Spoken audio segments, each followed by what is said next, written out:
Hello everyone, আজি আমি APSC 2025 যোনটো JEE এক্সামটো হৈছিলে ৰিসেন্ট হৈ আছে হেতু আমি আজি পেপাৰখিনি সলভ কৰিম এপ্টিটিউড আৰু ৰিজনিং সেকশনৰ সো আজি আমাৰ ফাৰ্স্ট কোৱেশ্চন কি দি আছে চাওক the largest number which divides 70 and 125 living remainders 5 and 8 respectively is মানে ইয়াক কোৱেশ্চনটো ফুটা হৈছে যে লাৰ্জেষ্ট নাম্বাৰটো ওলাব দিছে যোনটোৱে ডিভাইড কৰিব 70 আৰু 125 কিন্তু তাত আমাৰ ৰিমাইন্ডাৰ 5 আৰু 8 থাকিব লাগিব ঠিক আছে সো আমি ফাৰ্স্ট কোৱেশ্চন এনেকুৱা কোৱেশ্চন দিয়া থাকিলে আমি ফাৰ্স্টত কি কৰিম আমি ৰিমাইন্ডাৰ কেটা মাইনাস কৰি লম ঠিক আছে প্ৰথম কি দিয়া আছে 70 ত কি ৰিমাইন্ডাৰ আহিব 5 আৰু 125 ত কি ৰিমাইন্ডাৰ আহিব 8 সো এটো মাইনাস কৰিলে কিমান হ'ব 65 আৰু এটো মাইনাস কৰিলে 117 হ'ব হয়নে 75 5 কৰিলে 65 হ'ব 125 8 কৰিলে 117 হ'ল ঠিক আছে ক্লিয়াৰ হ'লে 5 6 7 8 ঠিক আছে 117 এটা চাওক এটা কি কোৱা হৈছে দা লাৰ্জেষ্ট নাম্বাৰ মানে কি হয় লাৰ্জেষ্ট হলে সদায় আমি কি উলিয়াব লাগিব HCF উলিয়াব লাগিব হা এটো মনত থব HCF ৰ মিনিংটো কি আছিল হাইয়েষ্ট কমন ফেক্টৰ সো এখানে লাৰ্জেষ্ট আৰু হাইয়েষ্ট একে হ'ব সো এখানে আপোনাৰ 70 - 5 65 125 - 8 117 এই দুটাৰ আমি HCF টো উলিয়াব লাগিব HCF টো কেনেকৈ উলাম 65 আৰু 117 117 যদি আমি 13 দি ডিভাইড কৰো কিমান হ'ব 13 5 65 13 9 117 সো HCF কিমান হ'ল ইয়াৰ হ'ল HCF 13 ঠিক আছে HCF 13 ইয়াত এতিয়া কি হ'ব চাওক এতিয়া হ'ল এই 13 এটাই নাম্বাৰ লাৰ্জেষ্ট নাম্বাৰ যোনটো 70 আৰু 125 ক ডিভাইড কৰিব একেলগে কিন্তু তাৰ ৰিমাইন্ডাৰ 5 আৰু 8 থাকি যাব আপুনি ডিভাইড কৰি চাব পাৰে 13 দি যেতিয়া আমি 70 ক ডিভাইড কৰো 13 5 65 5 ৰিমাইন্ডাৰ থাকিলে আৰু 125 ক যেতিয়া আমি ডিভাইড কৰো 13 * 9 117 আৰু ৰিমাইন্ডাৰ কি থাকিলে 8 থাকি গ'ল ঠিক আছে সো এটো হ'ব আপোনাৰ 13 সিম্পল আছিল কোৱেশ্চনটো 13 এনসাৰটো হ'ব ঠিক আছে সো আমি নেক্সট কোৱেশ্চন কি দিয়া আছে চাওক if the lines given by 3x plus 2ky equal to 2 and 2x plus 5y plus 1 equal to 0 are parallel then the value of k is যদি আমাক কোৱা হৈছে যে দুটা লাইন দিয়া আছে এই দুটা ইকুৱেশ্যন হয় ষ্ট্ৰেট লাইনৰ ইকুৱেশ্যন হা ইকুৱেশ্যন দুটা দিয়া আছে কৈছে সেই ইকুৱেশ্যন দুটা যদি লাইন দুটাল প্যাৰেলাল হয় তেতিয়া আমাক উলিয়াব দিছে যে k ভ্যালুটো কি k ইয়াত আছে k ভ্যালুটো উলিয়াব দিছে সো আমি ষ্ট্ৰেট লাইনৰ ইকুৱেশ্যনটো আমি জানো হয়নে কি আছিলে ষ্ট্ৰেট লাইনৰ ইকুৱেশ্যনটো y = mx + c এটো আছিলে ষ্ট্ৰেট লাইনৰ ইকুৱেশ্যন প্ৰথম আমাৰ ইকুৱেশ্যনটো কি দিয়া আছে 3x + 2ky = 2 এটো দিয়া আছে এটো আমি এইটো ফৰ্মত লৈ যাম কেনেকৈ লৈ যাম এতিয়া y আছিলে হয়নে y টো আমি এনেকৈ থৈ দিও 2ky টো এনেকৈ থৈ দিও 3x টো ইফালে লৈ গলো 2 - 3x হৈ গল এতিয়া ইয়াত অকল y আছে হয়নে সো 2k টো মই ইফালে লৈ গলো 2k যেহেতু ইয়াত ইনটু হৈ আছে ইয়াত ডিভাইড হৈ যাব 2 - 3x / 2k হৈ গল এতিয়া y = এটো আমি সেপাৰেট কৰিলো চাওক 2/2k এনেকৈ সেপাৰেট কৰে -3x / 2k দুইফালে আমি 2k আনিলো এটো কেনসেল হ'ল কিমান হ'ল y = 2 কেনসেল গ'ল 1/k হ'ল আৰু ইফালে -3x/2k হৈ গ'ল এতিয়া চাওক y = mx আছিল x টো প্ৰথম আহিব সো আমি কি কৰো এটো ফৰ্মুলাত বনাব গলে y = -3/2k x + 1/k হয়নে এটা চাওক বনিলে না y = mx + c y = mx + c next ইকুৱেশ্যনটো কি দিয়া আছে 2x + 5y + 1 = 0 এটো আমি এনেকৈ বনাম 5y = যেটো মই ইফালে লৈ যাও -2x হ'ল আৰু ইফালে -1 হ'ল এটো y 5 টো ইনটু হৈ আছে -2x - 1 / 5 হৈ গ'ল y = -2x/5 - 1/5 হৈ গ'ল এতিয়া y = mx + c হলে m হলে 2 প্লাস c টো হল -1/5 হৈ গল চাওক মিলি গল দুটা এটা ইয়াৰ চাওক ইয়াৰ m1 এটো যদি আমি m1 ধৰো এটা m1 কিমান হ'ব ইয়াৰ -3/2k আৰু m2 যদি মই এটো ধৰো ইয়াৰ m2 কি হ'ব -2/5 সো যেতিয়া লাইন দুডাল প্যাৰেলাল থাকে তেতিয়া তাৰ সদায় গ্ৰেডিয়েন্ট মানে m1 আৰু m2 ইকুৱেল হ'ব আৰু যেতিয়া পাৰপেন্ডিকুলাৰ থাকে তেতিয়া আমি কি কৰো m1 * m2 = -1 সো m1 আৰু m2 যদি আমি ইকুৱেল কৰো কিমান হ'ব m1 m2 আমি ইকুৱেল কৰি দিলো কি হ'ল m1 ত কি আছিল -3/2k আৰু m2 ত কি আছিল -2/5 মাইনাস টো কেনসেল হ'ব আৰু ক্ৰস মাল্টিপ্লাই কৰি দিও 5 * 3 15 = 2 * 2 4k হৈ গ'ল এটা k = কিমান হ'ল 15/4 সো k = হ'ল 15/4 এনসাৰটো কোনটো হ'ব c ঠিক আছে এটো ফৰ্মুলা মনত থব খালি m1 আৰু m2 ফৰ্মুলাটো মনত থব প্যাৰেলাল হলে m1 = m2 পারপেন্ডিকুলার হলে m1.m2 = -1 ঠিক আছে সো আজি নেক্সট কোৱেশ্চনটো চাও কি দিয়া আছে choose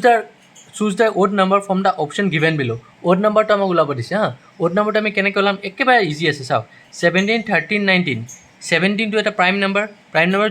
যোনবিলাকৰ ফেক্টৰ 1 আৰু সেই নাম্বাৰটোৱে মানে আমি অকল 1 আৰু 17 কৰিলে 17 পাম আৰু কিবা নাম্বাৰ দুটা ইনটু কৰিলে আমি 17 পাম জানো নাপাম 13ৰ তেনেকৈ 1 ইনটু 13 19ৰ তেনেকৈ 1 ইনটু 19 কিন্তু যেতিয়া আমি 27টো চাওঁ 1 ইনটু 27টো আছেই 3 ইনটু 9 এটা আছে হয়নে 3 ইনটু 9 আছে 1 ইনটু 27 আহি গ'ল 3 ইনটু 9 আহি গ'ল মানে ইয়াৰ দুটা ফেক্টৰ আহি গ'ল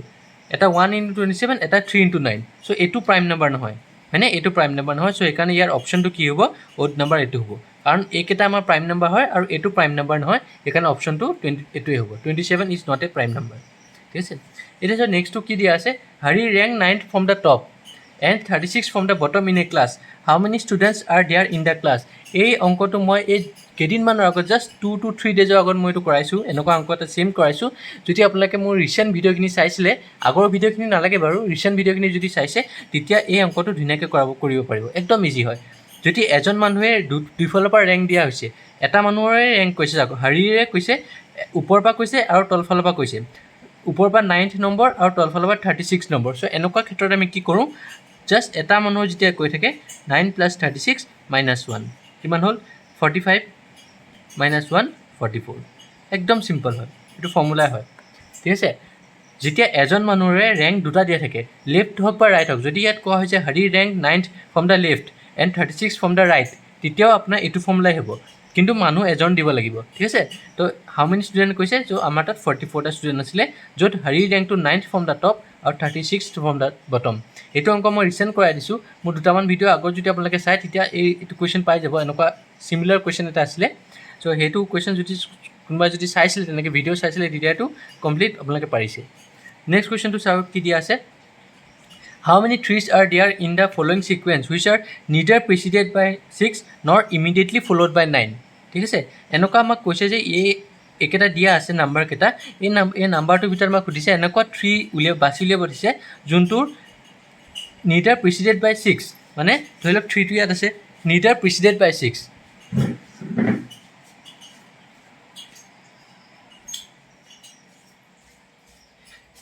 চ' নিডাৰ প্ৰিচিডেড বাই 6টো কেনেকৈ ওলাব চাওক এতিয়া নিডাৰ প্ৰিচিডেড বাই 6 মানে 6 পাছফালে থাকিব নালাগিব আৰু নিডাৰ ফ'ল'ড বাই 9 মানে 9 দি 3টোক ফ'ল' হৈ আছে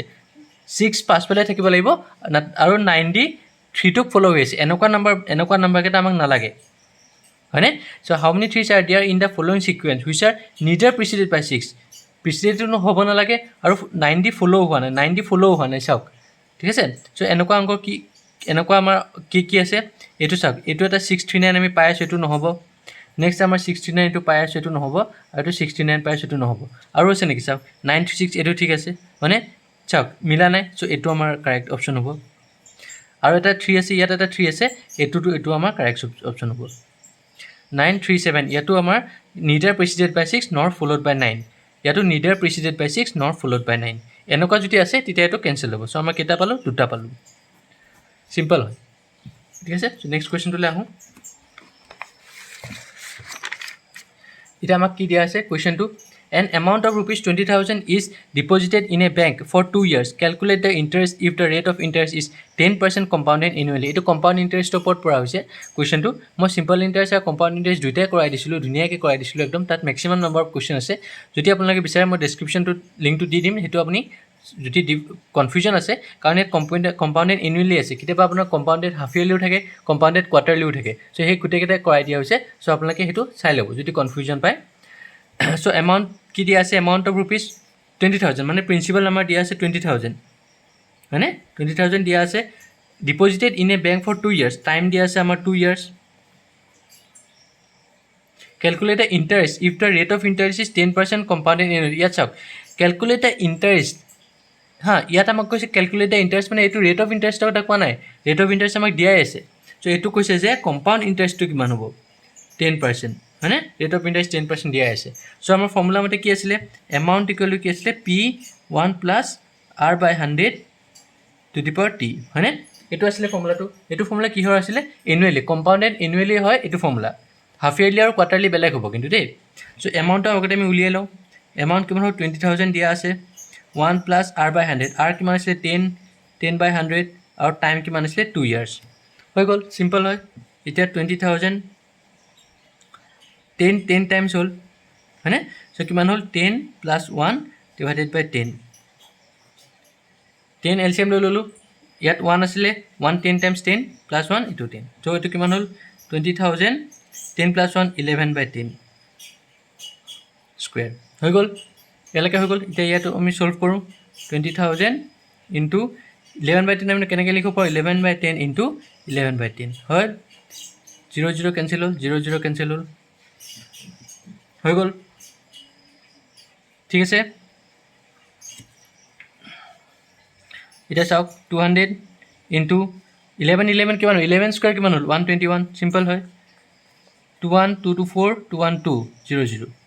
ওলাই গ'ল সো এইটো হ'ল এমাউণ্ট সো এমাউণ্ট যদি এইটো হয় তেতিয়া আমাৰ ফৰ্মুলা মতে আমি কি জানো amount equal to principal plus compound interest হয়নে আমাক কম্পাউণ্ড ইণ্টাৰেষ্ট লাগে so compound interest equal to কিমান হ'ব এমাউণ্ট মাইনাছ প্ৰিন্সিপাল এমাউণ্ট কিমান আছিলে 24200 প্ৰিন্সিপাল কিমান আছিলে 20,000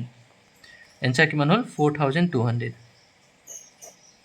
এনসাৰ কিমান হ'ব অপশ্যন নম্বৰ এ 4,200 সিম্পল হয় ঠিক আছে নেক্সট কুৱেশ্যনটো কি দিয়া আছে চাওক এইটো কুৱেশ্যন অকণমান ট্ৰিকি কুৱেশ্যন হয় if the circumference of a circle is increase by 50% then its area will be increase by ঠিক আছে কুৱেশ্যনটোত কোৱা হৈছে যে চাৰ্কামফাৰেঞ্চটো যদি আমি ইনক্ৰিজ কৰি দিওঁ 50% তেতিয়া আমাক এৰিয়াটো ইনক্ৰিজ হ'ব এৰিয়াটো কিমান পাৰ্চেণ্টেজ দি ইনক্ৰিজ হ'ব যদি অৰিজিনেল যদি আমি চাৰ্কামফাৰেঞ্চ ধৰোঁ কি হ'ব 2πr হয়নে 2πr হ'ল এতিয়া আমাক কোৱা হৈছে যে চাৰ্কামফাৰেঞ্চটো আমি 50% ইনক্ৰিজ কৰি দিছোঁ চাৰ্কামফাৰেঞ্চটো ইনক্ৰিজ হোৱা মানে কি তাৰ ৰেডিয়াছটো ইনক্ৰিজ হোৱা হয়নে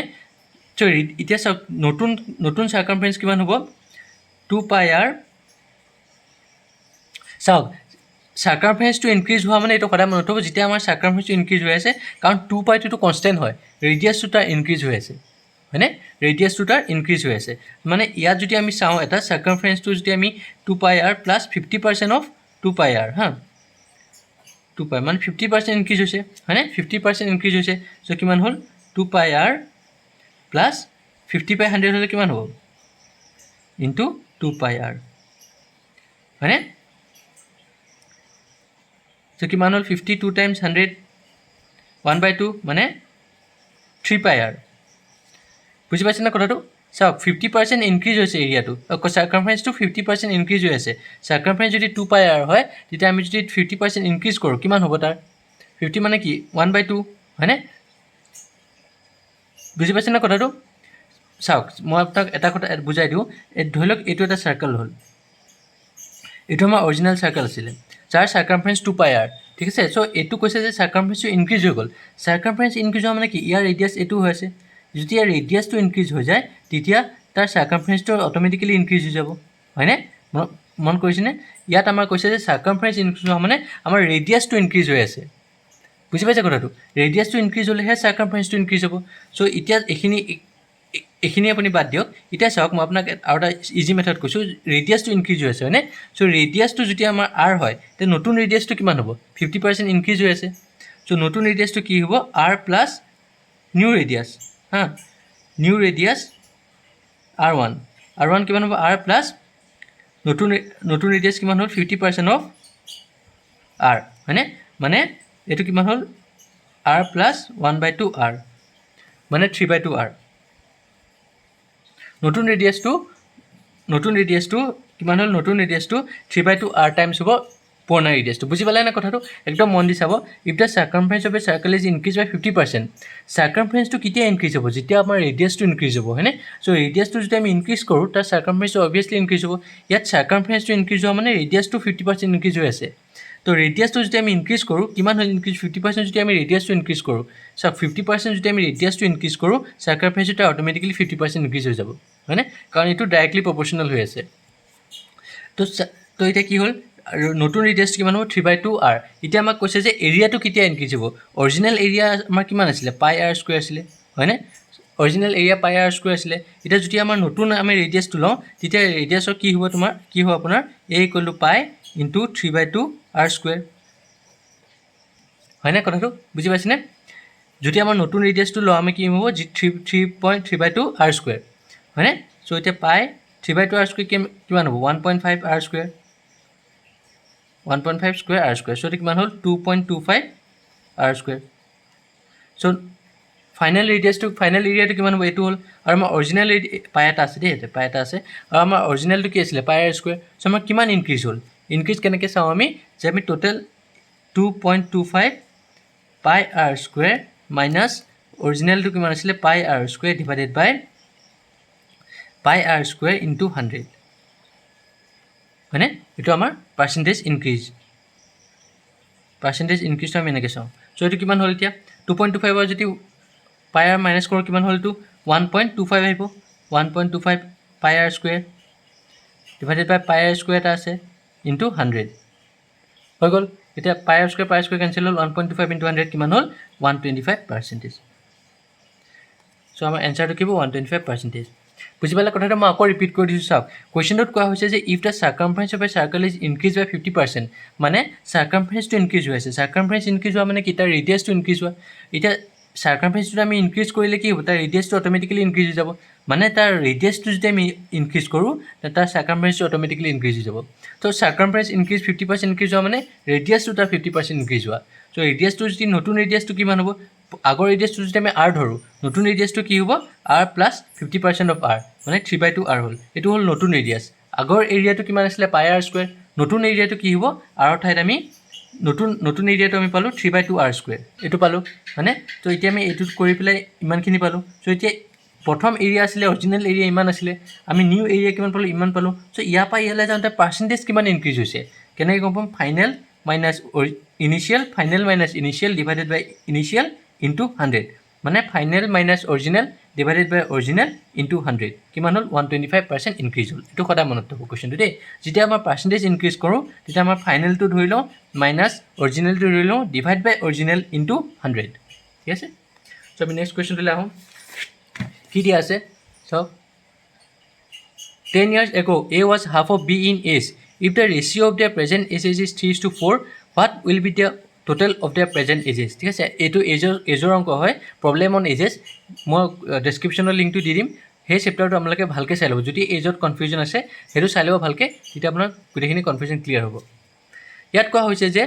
প্ৰেজেণ্ট এজ প্ৰথম আমি ধৰি লওঁ যে দুইটাৰে প্ৰেজেণ্ট এজ কি হ'ব 3:4 ধৰি লওঁ মই এৰ প্ৰেজেণ্ট এজ ধৰি লওঁ 3x আৰু বিৰ প্ৰেজেণ্ট এজ ধৰি লওঁ 4x ঠিক আছে এতিয়া আমাৰ প্ৰথমটো লওঁ 10 years ago 10